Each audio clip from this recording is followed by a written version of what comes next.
Beleza, galera. Nessa tira do H, vou ler para vocês essa tira do H e em seguida a gente vai identificar aí alguns pronomes que constituem as falas aí de desses personagens. A tira diz o seguinte: aqui a Elga, a esposa do H, falando. Passei o dia lavando e passando, e agora tenho que fazer o jantar. Mas você liga? Não, não liga. Ninguém me valoriza nesta casa. Eu me mato de trabalhar e ninguém se importa. Afinal, onde você estaria se não fosse eu? Paris? Resposta errada. Bem, observem aqui que já está circulado os pronomes aí que constituem algumas das falas da Elga nesta tira. Aqui eu tenho você, que é um pronome de tratamento, ninguém, que é um pronome indefinido, me é um pronome pessoal do caso oblíquo, átono, eu tenho me novamente, eu é um pronome pessoal do caso reto, ninguém é um pronome indefinido, onde também é um pronome interrogativo, na verdade. Você de tratamento, eu é um pronome pessoal do caso reto. Essa tira aqui foi só para mostrar para vocês alguns exemplos de pronomes. Ok? Vamos avançando. Observem aqui a função dos pronomes. Os pronomes, eles podem ser classificados de duas formas.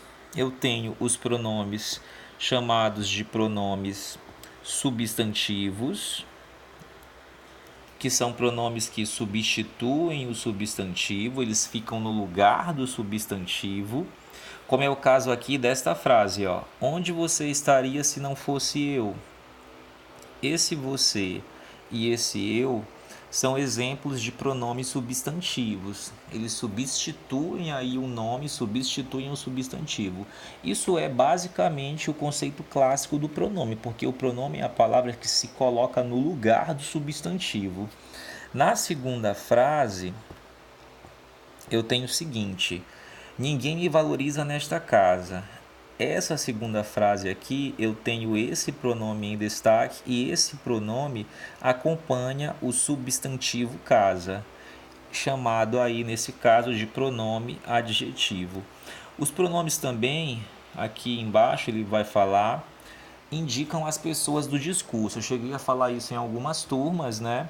Existem três pessoas numa situação discursiva. Primeira pessoa, que é a pessoa que fala naquela tira lá, é a Elga. Segunda pessoa é a pessoa com quem se fala. A Elga falava com o marido dela sobre a falta de disciplina, a falta de atenção, né? A falta de solidariedade dele com relação aos afazeres da casa, no caso H. E eu tenho a terceira pessoa, que é a pessoa de quem se fala, no caso, ela não falava exatamente de uma pessoa, ela falava de uma situação, né? Ela falava de algo que ela queria que o H fizesse, que era o trabalho doméstico, então aqui seria de que, né? Não seria de quem, mas a terceira pessoa seria de quem ou de que se fala. Então, no caso, primeira pessoa, a pessoa que fala, eu falo, ou nós falamos no plural, eu no singular, nós no plural. Segunda pessoa, a pessoa com quem se fala, né? Tu ou você no singular, vós ou vocês no plural. Terceira pessoa, a pessoa de quem falamos, né? Ele no singular, ele ou ela no singular, eles ou elas no plural, ok? Nesse slide, a gente tem a classificação dos pronomes de acordo com a maior parte das gramáticas. Eu tenho aqui os pronomes pessoais, são aqueles que vão se referir às pessoas. A gente vai ver nos próximos slides que existem dois tipos de pronomes pessoais: os do caso reto, que tem uma função, e os do caso oblíquo, que tem outra função. Os possessivos, que em geral indicam posse, os demonstrativos, que vão servir aí para indicar, para demonstrar, né, um objeto, uma coisa, uma pessoa, enfim. Os indefinidos que não vão se referir a ninguém, daí o nome de serem indefinidos. Os interrogativos que vão servir para fazer perguntas e os relativos que vão se relacionar a um nome antecedente, né? Vão fazer referência a um nome antecedente. Então vamos estudar esses tipos de pronomes a fundo e aí na sala de aula a gente vai aprofundar mais esse conhecimento com algumas atividades. Vamos começar primeiro com os pronomes pessoais. Ele colocou aqui nesse slide pronome substantivo pessoal, porque são pronomes que vão substituir, né? Eles vão se colocar no lugar do substantivo. Eles não vão acompanhar, eles vão substituir. Então eu tenho aqui os pessoais do caso reto e os pessoais do caso oblíquo. Os pronomes pessoais do caso reto, o próximo slide vai falar isso, aliás, já está falando aqui, né? São pronomes que exercem a função sintática de sujeito. O sujeito é o agente da ação verbal, vocês já estudaram isso no ensino fundamental e vão revisar isso na próxima série, né? No terceiro ano, quando a gente estudar nível sintático da língua. Os pronomes pessoais do caso oblíquo, eles exercem a função de objeto. O objeto é aquele que sofre a ação do verbo. Enquanto o sujeito pratica a ação do verbo, o objeto sofre a ação do verbo. Os pessoais do caso oblíquo, eles podem ser tônicos ou eles podem ser átonos. Eu vou sublinhar os tônicos de uma cor e os átonos de outra cor, mas fiquem tranquilos que no livro de vocês isso já está bem discriminado e vocês também podem encontrar isso em qualquer gramática. Então, os pronomes pessoais do caso oblíquo, tônicos, são primeiro os átonos. Os átonos são aqueles que eles aparecem sem preposição. É o caso do mi, ti,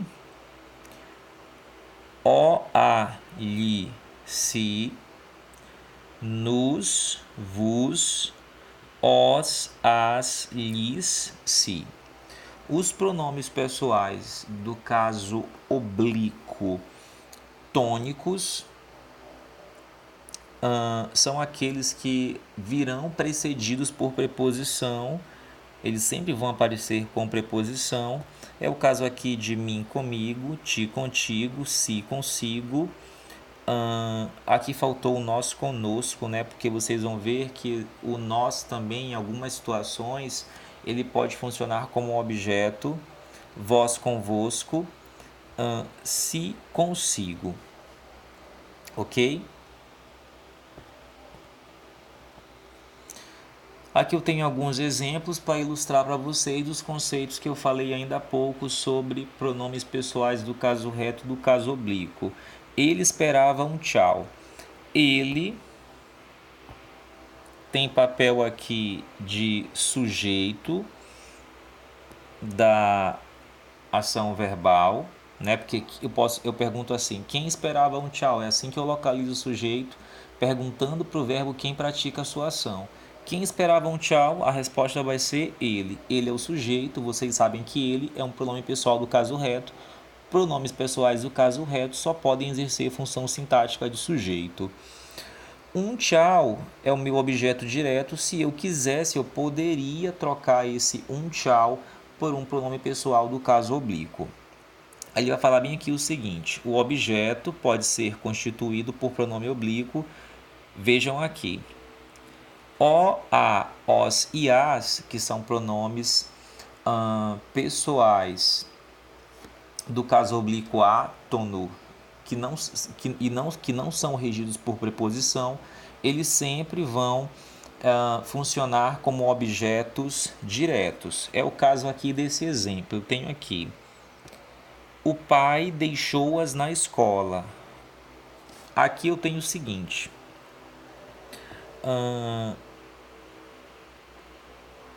as é objeto direto. As é objeto direto. Eu digo assim, eu poderia falar assim: o pai deixou as meninas na escola. Vamos fazer uma análise só para vocês perceberem como é que esse as é pronome oblíquo e também é um objeto direto. O pai deixou as meninas na escola. Quem pratica a ação de deixar? O pai.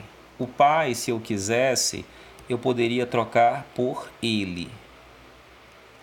O pai é masculino, então tem que trocar por um pronome masculino. O pai é singular, então tem que ser um pronome masculino singular e tem que ser do caso reto, porque são pronomes pessoais do caso reto que exercem função de sujeito.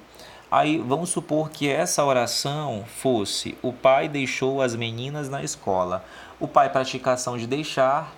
Quem é deixada, quem são deixadas, na verdade, são as meninas. Então aqui ele usou um pronome pessoal do caso oblíquo átono, que são aqueles que não são regidos por preposição, substituindo as meninas. Isso é perfeitamente possível, porque essa é a função sintática dos pronomes oblíquos, né? Substituir os objetos. E aqui ele fala nessa regrinha que esses pronomes o, a, os e as, eles vão atuar com objeto direto. O objeto direto é aquele objeto que não é regido por preposição. Daí fica fácil vocês perceberem por que os pronomes pessoais do caso oblíquo átonos não são regidos por preposição. Diferentemente aqui. Nessa parte bem aqui tem o seguinte. Eu digo assim: a notícia interessava-lhes. O que interessava? No caso aqui, esse aqui é o sujeito, a notícia. Se eu quisesse, eu poderia trocar por um pronome. Seria ela, porque notícia é feminino e seria ela e não elas, porque notícia singular não é plural. Eu estou sendo bem detalhista para mostrar para vocês essa questão da concordância, que é importante. No momento que vocês forem substituir um substantivo por um pronome. E aqui vejam o seguinte: quem se interessa por alguém, né? Ou por alguma coisa. O verbo interessar é um verbo transitivo indireto.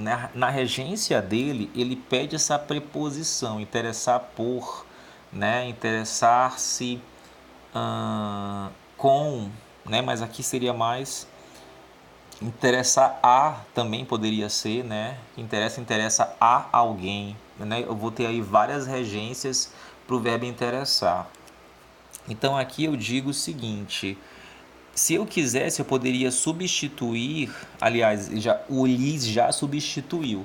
Eu poderia falar assim, dessa maneira: a notícia interessava aos alunos. A notícia interessava aos alunos. Essa expressão aos alunos foi substituída pelo lhes, que é um pronome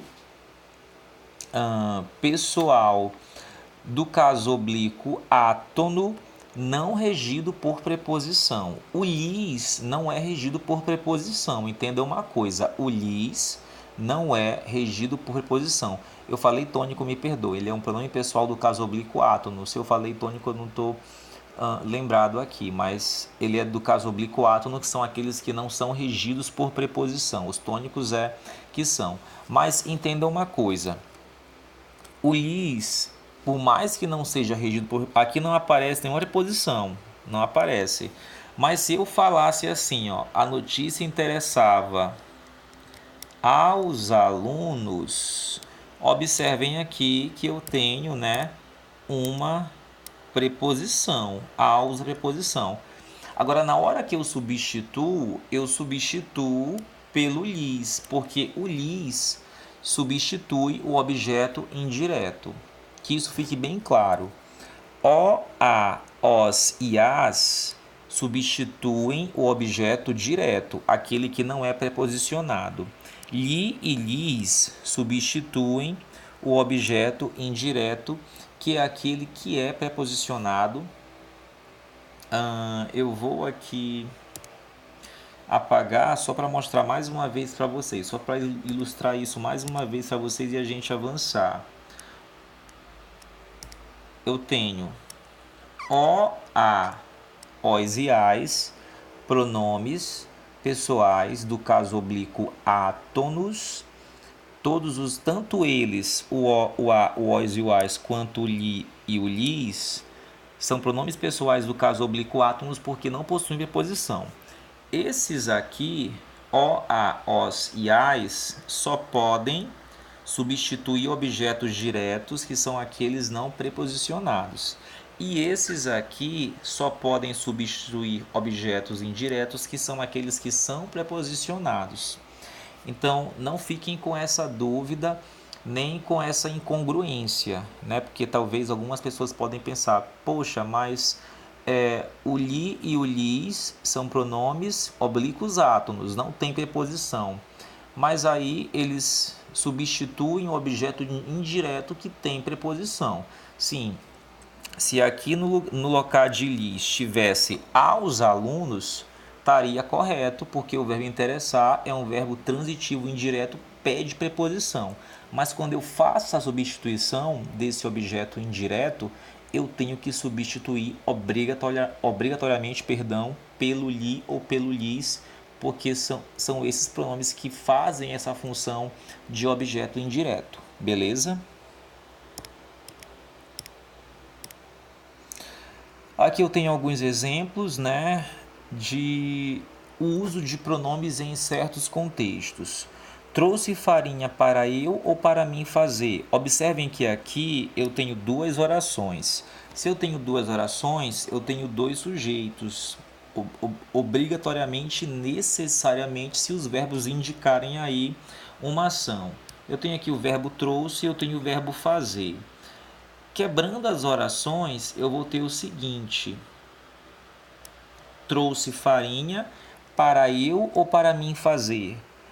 Mim não pode fazer, porque mim é pronome oblíquo e pronomes oblíquos funcionam como objeto. Então, o certo aí é falar o quê? Trouxe farinha para eu fazer. Quem pratica a ação aqui é o eu, porque o eu é pronome sujeito. Quem pratica a ação de fazer. Embaixo, na outra oração, comprei um vestido para, observem a preposição, para mim. Mim é pronome oblíquo tônico. Lembram do mim comigo? Esses aí precisam vir seguidos de preposição. O mi, não. Comprei o vestido. Eu posso trocar o vestido por ele ou por ó. Ele é o que? Pessoal do caso reto. Pessoais do caso reto só funcionam como sujeito. Então aqui eu vou falar o que? Eu poderia falar aqui no caso o seguinte. Se eu quisesse escrever, comprei-o, em que esse o substitui aí o vestido, ok? Já falei para vocês essa observação, né? Os pronomes devem concordar em número e pessoa com os verbos. Na verdade, eu falei com relação ao substantivo, né? Que adjetivos, artigos, numerais e pronomes concordam com o substantivo ao qual se referem. Aqui ele diz o seguinte: pronomes devem concordar em número e pessoa com os verbos. Isso aqui é a concordância verbal, é a essência da concordância verbal, que tem a ver com a questão do sujeito, né? O verbo concorda com o sujeito, o pronome e o sujeito concorda com o verbo. Se eu substituir o sujeito por um pronome, esse pronome tem que concordar com o verbo, né? Em número e pessoa. Número singular, plural, pessoa primeira, segunda ou terceira. Veja um exemplo: tu compras teu ingresso e eu compro o meu. Eu não poderia falar eu compras, porque a conjugação do verbo comprar nesse tempo aqui seria eu compro, tu compras. Então, o compra só